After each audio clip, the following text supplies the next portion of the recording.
Taking a walk to our nearby country in Tanzania, the President of Tanzania, Her Excellency Samia Suluhu Hassan, has promised probe into election protest deaths in Tanzania. Welcome to the Ugandan stance. Tanzanian President Samia Suluhu Hassan has announced an official investigation the unrest that broke out during election week, following accusations that her government was responsible for violently crashing historic protests. She was declared the winner of last month's presidential poll with 98% of the vote, a result the opposition has denounced as a mockery of democracy. At least 240 people were charged with treason after protests, as well as Commission of Inquiry President Samia has also asked prosecutors to show leniency towards those arrested in connection with the violence. Quoting the Bible, she said, "Father, forgive them, for they know not what they do."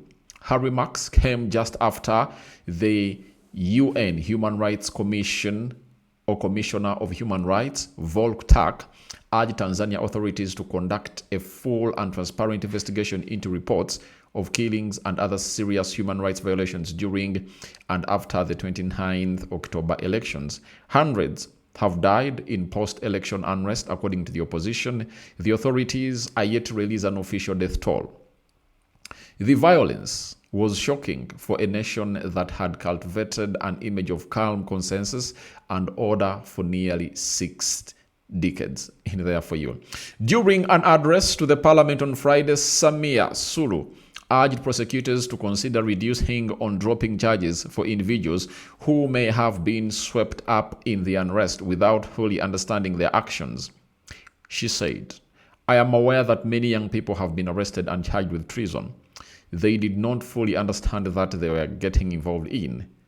As a mother and guardian of this nation, I'm directing law enforcement agencies, especially the DPP's office, to show leniency." Samia Suluhu also called on political parties to meet and discuss how to conduct politics without causing harm to the country. She reaffirmed her commitment to initiating a new constitution-making process.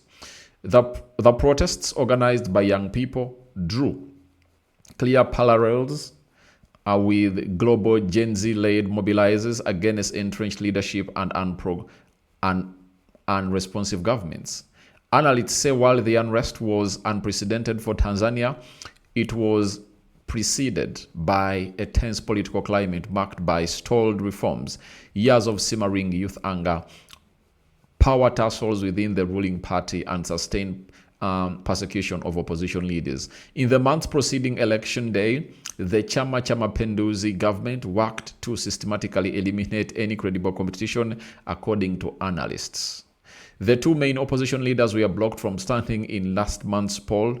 Tundu Lissu is in detention for treason charges, which he denies, while Luhanga Mpina candidacy was rejected on technical grounds. During her first term in office, Samia Suluhu's approach to leadership had been initially admired both at home and abroad, as she allowed opposition parties to organize rallies and criticize the government without the fear of grave repercussions.